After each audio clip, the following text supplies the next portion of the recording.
আসসালামু আলাইকুম রহমতুল্লাহি ওবরকাতুহ।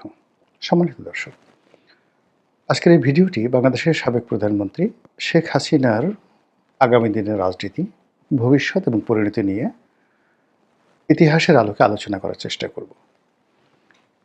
আপনারা জানেন যে মানুষের যে ভাগ্য, এটির চারটি পরিণতি চারটি ডাইমেনশনে হয়ে থাকে, চতুষ্কোণে হয়ে থাকে।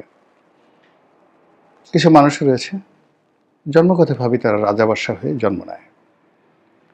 আপনি যত চেষ্টা করেন, এখন চেষ্টা করলে কি আপনি সেই সৌদি আরবের রাজপরিবারের সদস্য হতে পারবেন? মোহাম্মদ বিন সালমান এখন যুবরাজ। তার চেয়ে ১,০০০ গুণ ক্ষমতা আপনার থাকতে পারে, লেখাপড়া থাকতে পারে, প্রজ্ঞা মেধা যোগ্যতা থাকতে পারে, ধীশক্তি থাকতে পারে, কিন্তু আপনি কি সৌদি আরবের যুবরাজ হতে পারবেন? কিংবা বাকিংহাম প্যালেসে এখন যিনি রাজা হিসেবে আছেন, কিং হিসেবে আছেন, চার্লস, তিনি বা তার পুত্র উইলিয়াম, তার মতো কি আপনি হতে পারবেন? নিয়তি আপনাকে সেই জায়গাটা থেকেই যেতে দিচ্ছে। তাহলে বোঝার চেষ্টা করুন, জন্ম আপনাকে অনেক কিছু নির্ধারণ করে দেয়। ২ নম্বর হলো যে আপনার যে ভৌগোলিক অবস্থান। আপনার জন্ম যদি ইউরোপে হয়, আমেরিকাতে হয়, আপনার জন্ম যদি জাপানে হয়, আপনার জন্ম যদি বাংলাদেশে হয়, উগান্ডাতে হয়, বুগান্ডাতে হয়, তাহলে আপনার সেই ভূখণ্ডগত কারণে, ভূমির কারণে, জলবায়ু আবহাওয়ার কারণে, প্রকৃতি এবং পরিবেশের কারণে আপনি যা কিছু অর্জন করেছেন, আপনার শরীর, গায়ের রং, চিন্তা চেতনা, সব কিছু এটা মৃত্যু পর্যন্ত আপনাকে ওই বৃত্তের বাইরে বেরোতে দেবে না। আপনি যত চেষ্টা করেন বাংলাদেশ বসে আপনি ফিদেল ক্যাস্ট্রো বা চে গুয়েভারা হতে পারবেন না। আপনি যত চেষ্টা করেন মিশরের মতো জায়গাতে বসে আপনি বঙ্গবন্ধু শেখ মুজিবুর রহমান হতে পারবেন না। আমাদের দেশে এখানে যেভাবে রঘু ডাকাত রয়েছে, এই রঘু ডাকাতের সঙ্গে আপনি জেমস বন্ডের কখনোই তুলনা করতে পারবেন না। আবার পাক ভারত উপমহাদেশে, বাংলাদেশে আপনি কোনোদিন একজন জেমস বন্ডকে বানাতে পারবেন না। এখানে জেমস বন্ড নামক কোনো চরিত্রকে যদি পুরনো ঢাকাতে ছেড়ে দেওয়া হয়, ১ ঘন্টার মধ্যে পুরনো ঢাকার পরাটা, বিরিয়ানি এগুলো খেয়ে পেট খারাপ হয়ে মরে যাবে, সঙ্গে সঙ্গে জেমস বন্ড মরে যাবে। এই হলো অবস্থা।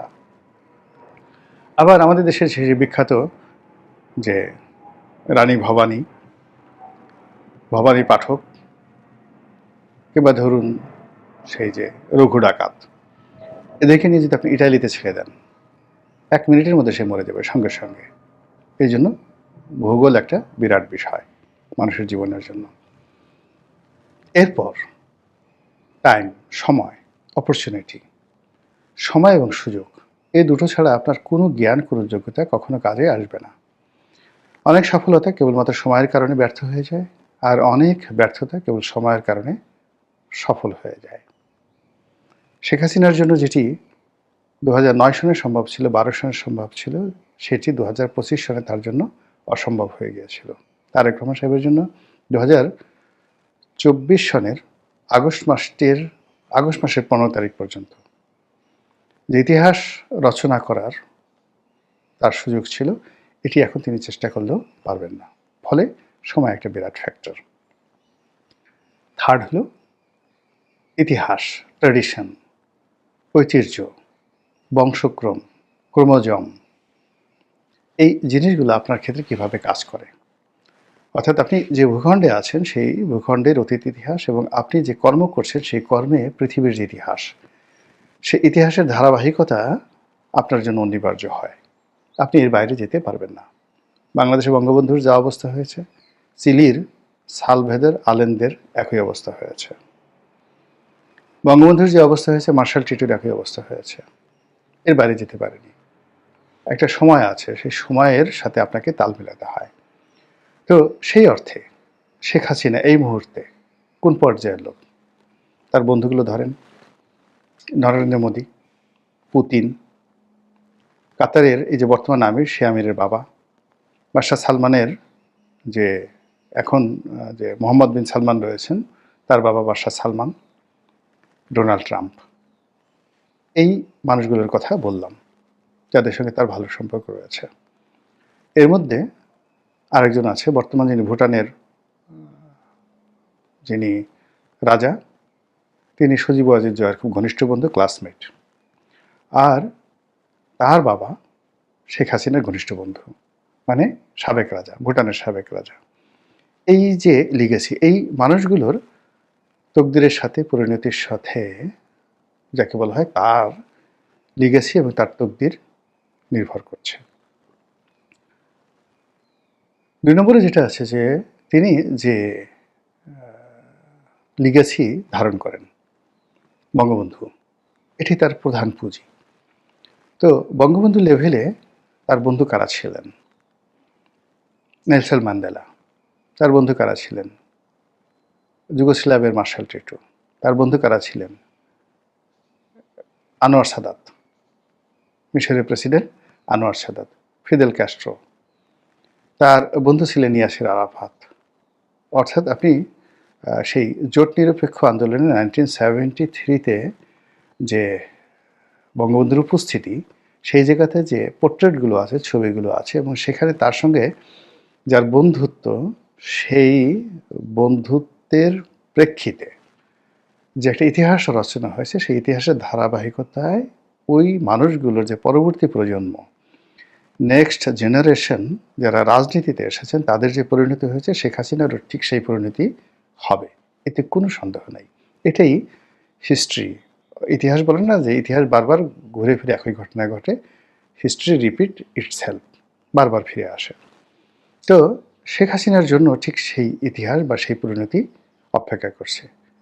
এর বাইরে গ্রহ নক্ষত্র আছে, জ্যোতিষ্ক মণ্ডলী আছে, আর আপনি যদি সর্বশেষ ধর্মবিশ্বাসী হন, তাহলে মহান আল্লাহ রাব্বুল আলামিনের ডিজায়ার, এটা আপনাকে মানতে হবে।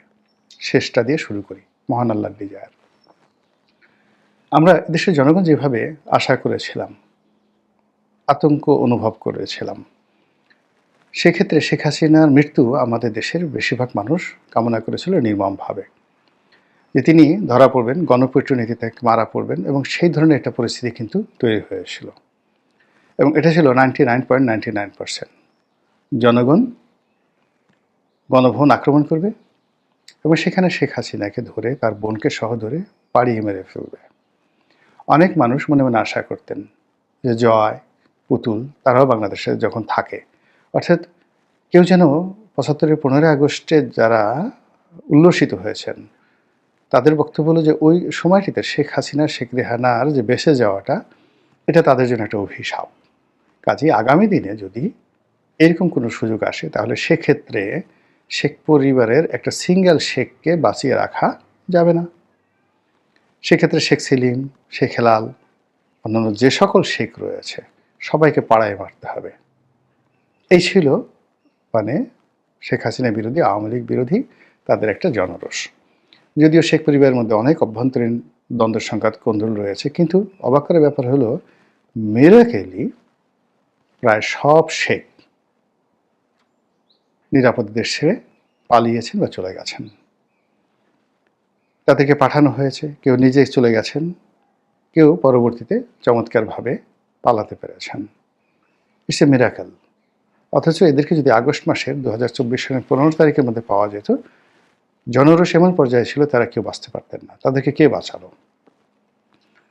এরপর শেখ হাসিনা যেভাবে হেলিকপ্টার করে গেলেন, এটা আমার কাছে একটা অলৌকিক বিষয় মনে হয়। এটা খুব সাধারণ বিষয় নয়। তার হেলিকপ্টার ধ্বংস হয়ে যেতে পারত, হেলিকপ্টারের পাখা ভেঙে পড়তে পারত, বা তিনি যখন উড়াল দিবেন, হেলিকপ্টার উঠবেন, তখন গণভবনের গেট ভেঙে গেছে। পুরো জিনিসটিকে যারা ম্যাটিকুলাস বলার চেষ্টা করছেন, এটা যদি ম্যাটিকুলাস ডিজাইনের মতো হতো, তাহলে শেখ হাসিনা সপরিবারে ধরা পড়ার কথা। কিন্তু তিনি সেই ধরাটা পড়েননি।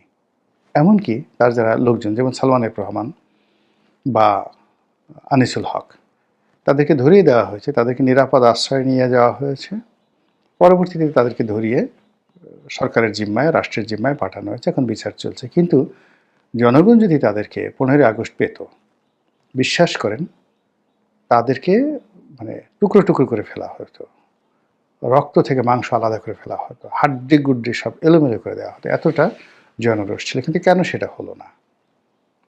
নিঃসন্দেহের মধ্যে কোনো ইঙ্গিত রয়েছে, এবং সেই ইঙ্গিত নিয়েই মূলত এখন আওয়ামী লীগের যারা লোকজন, তারা অলৌকিকতে বিশ্বাস করছে যে শেখ হাসিনা ফিরে আসবেন। যদি তিনি ফিরে না আসতেন তাহলে তিনি বাঁচতেন না। আল্লাহ যে তাকে বাঁচিয়ে রেখেছেন নিঃসন্দেহে এর মধ্যে আল্লাহর একটা প্ল্যান আছে, গুড প্ল্যান আছে।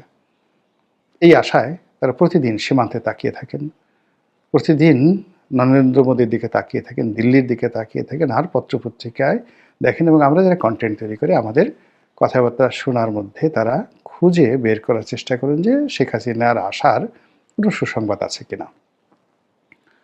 তো এই কাজগুলো শুধু আওয়ামী লীগের লোকজন করছে তা নয়, আওয়ামী লীগের যারা বিরোধী পক্ষ তারাও কিন্তু এই শেখ হাসিনার আগমন, তার তিরোধান, তার ফিরে আসা, এগুলো নিয়ে ভীষণ রকম চিন্তায় আছে।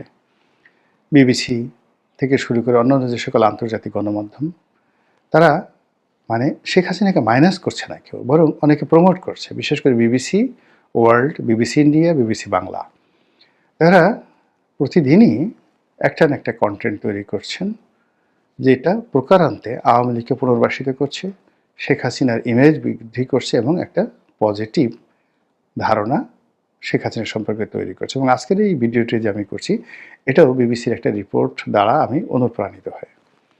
এখন বিবিসি যে রিপোর্টটি করেছে সেই রিপোর্ট অনুযায়ী শেখ হাসিনার পরিণতি কী হবে, সেই পরিণতিতে যে কোনো লিখে বুঝতে পারবে যে শেখ হাসিনা ফিরে আসবেন, এই কথাই বিবিসি বোঝানোর চেষ্টা করেছে।